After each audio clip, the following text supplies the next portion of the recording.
As we get started today, I'd like to thank you for continuing to watch these videos. I get so many wonderful comments and such great feedback and other feedback, and that's all part of it. But thank you for being a part of this world, this approach, this little group of people who are trying to heal. You may have noticed, and if you haven't, you will continue to notice that my face is going through some changes. I'm dealing with some pre-skin cancer type issues. We're treating them. At one point it was very serious and we thought that there was going to have to be some pretty significant surgery, but we are out of the woods of that. We're going through some pretty significant treatment on my skin. I won't lie, it hurts like hell, and it's changing the landscape of this face. So I'll film as long as I can. There may come a point where I have to take a break from filming just if it gets a little bit too painful or even just painful to look at. But thank you for your thoughts, well wishes, and prayers. We're moving in the right direction. Whenever I talk to someone going through infidelity, there's almost like a point where some people hit this apologetic mindset for experiencing so much sorrow. And my thought is, why wouldn't you be so sorrowful? Why wouldn't you be depressed? Why wouldn't you feel hopeless? If you're an unfaithful, you've wrecked so much of the landscape of your life. If you're a betrayed, your whole life has been completely caught in the crosshairs of upheaval, in disaster, in chaos, in an incredible amount of hopelessness and despair. And today I want to help you with that sorrow, because we give so much power to sorrow, but we don't understand, I think, at least for me, I've gone through seasons in my life where I didn't understand that I could be sorrowful yet taking action and moving forward. A mentor taught me years ago, he said, "You're going to have sorrow. Let's face the facts. You've completely annihilated the life that you once lived, and now your life is in upheaval. You should feel sorrowful for what you've done to people, what you've done to yourself, obviously what you've done to Samantha, and what people are now doing to you. But whether or not you waste this sorrow is completely up to you." And those were pretty heavy-handed words, because I kind of felt like, wait, hold on. You were unfaithful too. You should kind of feel pity for me, and you should kind of feel a sense of, sorrow for me and kind of commiserate together. But he didn't do that. He was very quick to say, "Man, it hurts like hell, doesn't it? Yes. You feel like, God is done with you. People are done with you. You feel like you've lost everything, right? Absolutely. Well, whether or not you waste this sorrow is on you." And I just thought, well, geez, where's the love and the kindness, right? But it was a true statement, and it hurt like hell, but it really kicked me in the butt and caused me to understand and remember some of the things that I had learned through baseball, through growing up in the inner city, through other life challenges, that what I did with this sorrow was really up to me. Now, I know that that could be a little bit harder to receive if you're a betrayed spouse. And my message to you is not, hey, everybody has sorrow. Cheer up, buttercup, rise up, let's go. Stop feeling sorry for yourself.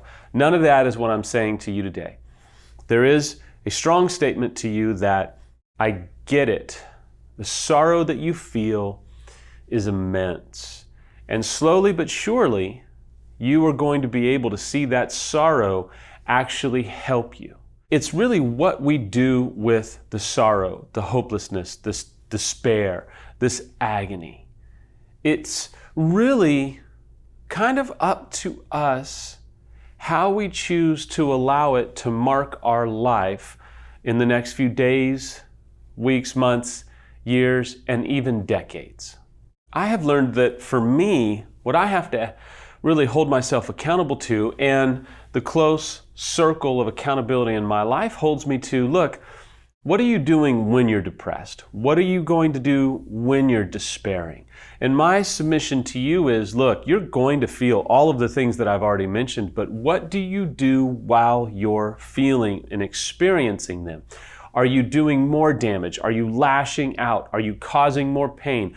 Are you lashing out at your partner? Or are you maybe struggling with self-absorption and self-pity, especially if you are an unfaithful spouse? And are you allowing yourself to wallow in your pain, not taking action? The visual imagery that I love is the hallway. And right now you're probably, if you're watching this video, you're probably in the hallway of the most immense despair and sorrow you've ever been in. And it can be really aggravating for someone like me to go, oh, look, you're in a hallway, light at the end of the tunnel, here we go, suck it up, move on, boom. That's not the message nor the heart in which I'm coming to you today. But I get that so many people who have never been through infidelity will say that, right? They'll say, you'll find somebody else, or it was their fault that you cheated, or he or she's just an idiot, and so just move on. It doesn't work that way. We all know that. But this is a hallway that either you walked yourself into or you were led into by someone else. And I know that it's exacerbated by people who will hand out this advice or insight that just, all I can tell you is it's a big thumbs down, because I don't want to be too aggressive today. But I want to meet you in the hallway that you're in and let you know that you're going to make it through this hallway. The person that you're going to be at the end of the hallway is really up to you. But this sorrow that you're feeling, that you feel enveloped by, can actually be just a hallway. I lived a large part of my life, and I think the first part of recovery, I genuinely was afraid of sorrow. I just was afraid to feel it. I drank a lot, I drove a lot, went on long drives by myself. I sat by fires and had a lot of whiskey and just ran from it. And so often we run from sorrow. I understand that at some level, at some point, we have to be willing to break free of it, because sometimes it can be kind of a false comfort mechanism where we kind of like that sorrow, and there is a point where we have to run from it. But today I want to talk about when you're in the middle of this sorrow and you can't avoid it and your life is just marked by it, there's a point where you don't have to be afraid of it, that you can sit with it and say, yeah, you know what? I am full of immense sorrow and hopelessness and despair, but I don't have to run from it. I can sit with it and not be afraid of it. I cannot be overpowered by it. I don't have to think that my life is over, and I don't have to give way to this overwhelming hopelessness and despair that would cause me to give up on me, give up on my spouse if they're still in the situation, give up on our future together, give up on my life having meaning and value one day again, and give up on joy one day again. So often we're so afraid to feel this sorrow, we're so afraid to feel this despair, we're so afraid to grieve because we think that once we go into that hallway, we're never coming out again. I've had many hallways that I've had to walk through. Some I brought upon myself, some I was led into. When I buried my father, it was probably one of the most excruciating events in my life, second only to the infidelity. When I had to come home and tell Samantha about my infidelity, it was a gut-wrenching hallway, a very long hallway. I've gone through some other hallways, and for the sake of time I won't get into them, but one hallway I went through was really dark, and I had this breakthrough moment where it was kind of like, wait a minute, this is a hallway, it hurts like hell, but I didn't do anything wrong. I didn't ask for this hallway. I didn't invite this hallway into my life. I was brought into this hallway, and it hurts. And it's dark, and I don't need to be afraid of it. I can walk, maybe even crawl, which I've had to do. But I can walk in this hallway. And I don't know how long it's going to be, but I'm headed in the right direction. And because of the tools I'm using, the resources I'm relying upon, the people that I am talking to. Remember, we've talked about this, the right people, the right process. because I'm using the right people in the right process, I can walk through this hallway knowing that even if it's dark and I don't see any light, I'm going the right way. Are you going the right way in your hallway today? Even if you can't see the end of it and there's no light yet, are you using the right people? Are you using the right process? Because even when you can't see, if you're using the right people and process, you can trust the direction that you're going.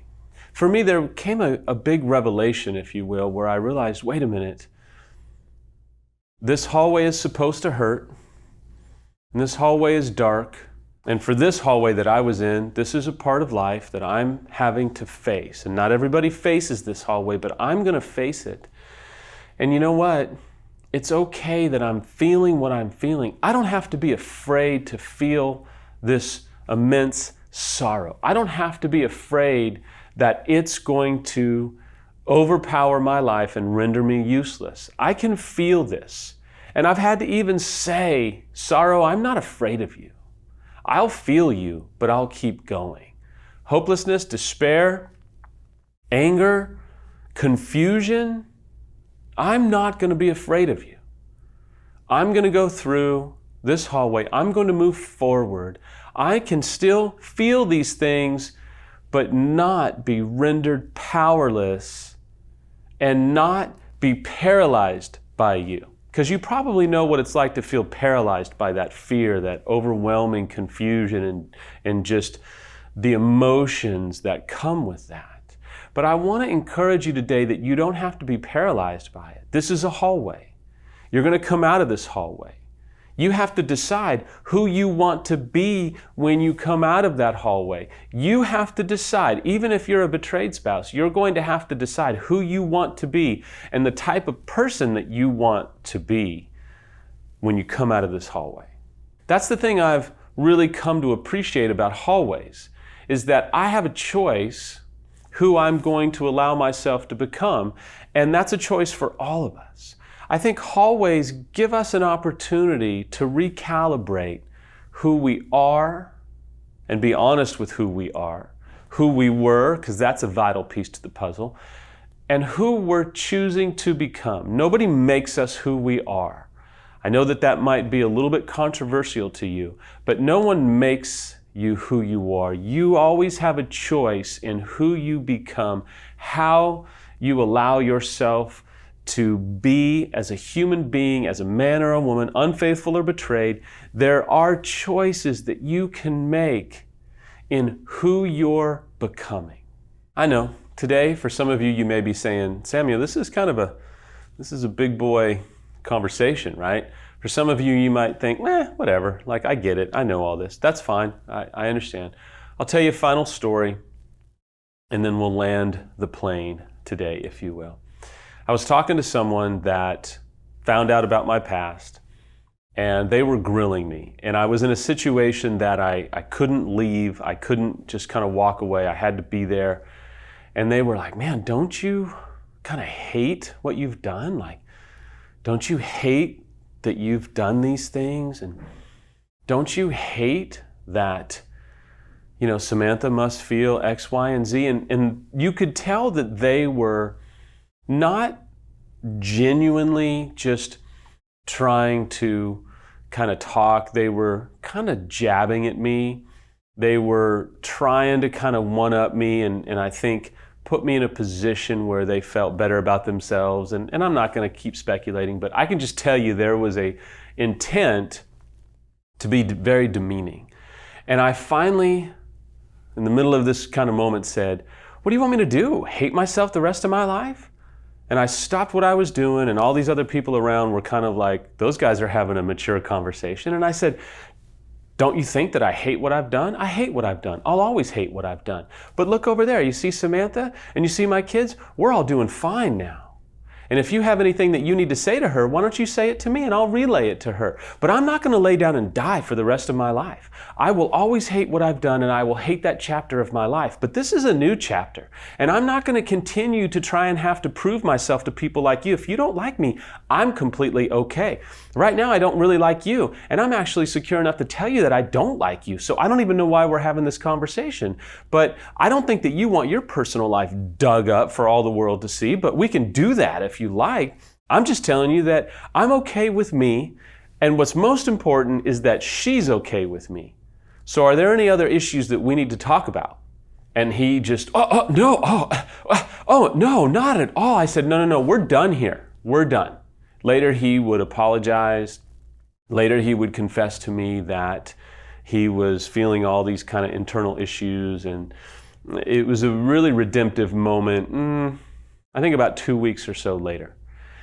It's okay if you're an unfaithful spouse and you love yourself. What's not okay is that you love yourself and you don't make amends or own what you've done or display compassion and empathy and remorse, and that you don't help your betrayed spouse or partner heal. That's not okay. It's okay if you're a betrayed spouse and you're deciding to save your relationship and nobody else thinks that you should. But if you're going to go through that hallway of saving your relationship, be prepared that you're going to have to keep walking forward with the right people in the right process. Don't be afraid of the sorrow today. It's okay to feel it. Don't run from the discouragement that chases you. It's okay to feel it, but keep going.